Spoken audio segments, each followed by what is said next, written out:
d'artiste, c'est Bébar. Je suis artiste urbain contemporain. Je peins dans la rue depuis que j'ai 13-14 ans et je suis diplômé des Arts décoratifs de Paris depuis 2017. Mon outil de prédilection en peinture, ce serait la bombe à aérosol, logiquement.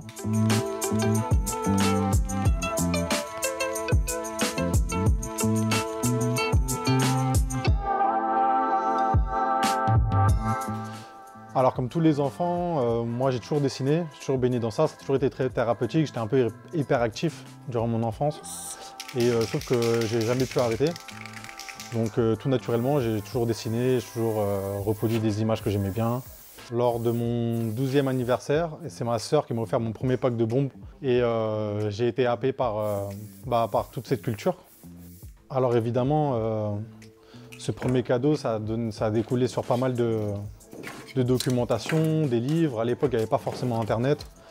Et j'essayais de me renseigner tant bien que mal sur cette culture urbaine, essentiellement par des livres, par des magazines aussi, les Blazing, les Graffiti Mag, etc. à l'époque. Et après, plus tard, par Internet, bien sûr.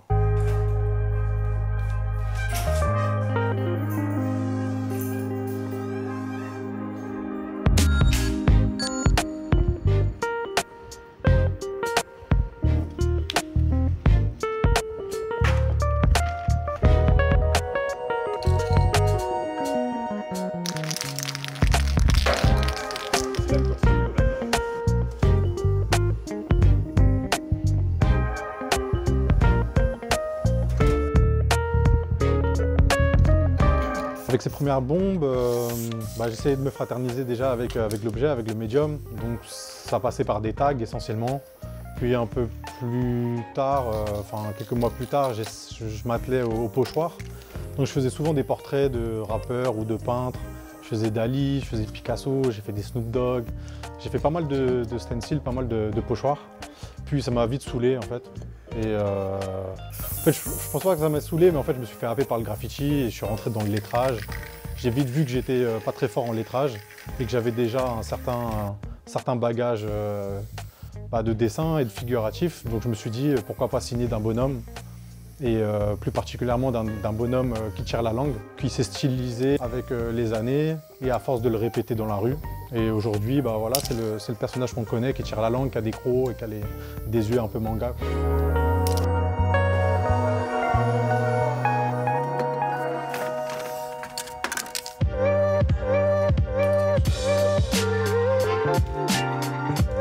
Alors moi je suis originaire de Vitry-sur-Seine, d'une ville qui a un vivier artistique assez connu, du moins dans les années 90, de par le rap, le break, le graffiti, etc. Mes parents sont espagnols, donc j'ai la double nationalité.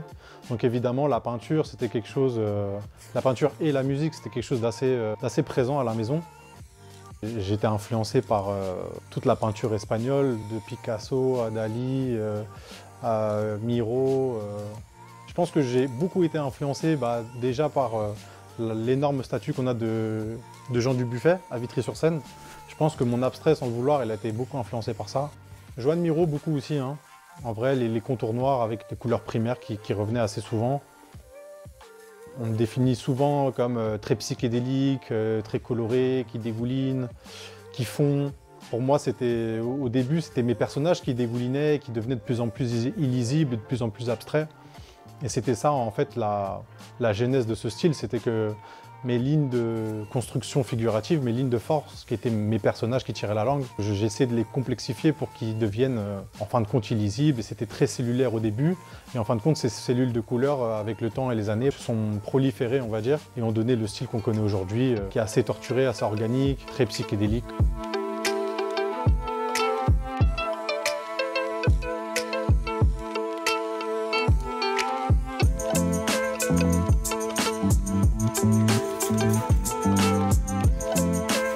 Ce mur que je viens de réaliser pour le point de 1000 pages, c'est de l'abstrait, hein, c'est mes chorégraphies, comme j'aime les appeler, c'est mes freestyles, mes improvisations. Donc j'ai essayé de faire émaner de la vitrine tout ce melting pot de couleurs, de formes, et qui au final est libre d'interprétation, hein, c'est bien ce qui est propre à l'art. Et c'était surtout pour faire le lien entre les livres et justement tout le monde imaginaire.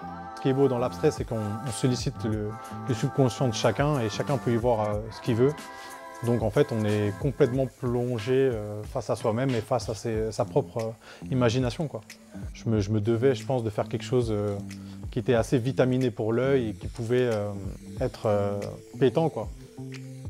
Je pense que même en général, que ce soit sur ce mur ou sur mes peintures, mes fresques dans la rue en général, ce que je souhaite des gens qui le voient, c'est surtout qu'ils ne restent pas indifférents, quoi. Donc qu'ils apprécient ou qu'ils n'apprécient pas, pour moi c'est la même chose, mais c'est surtout l'indifférence qui pourrait être blessant et que j'aimerais pas susciter, quoi.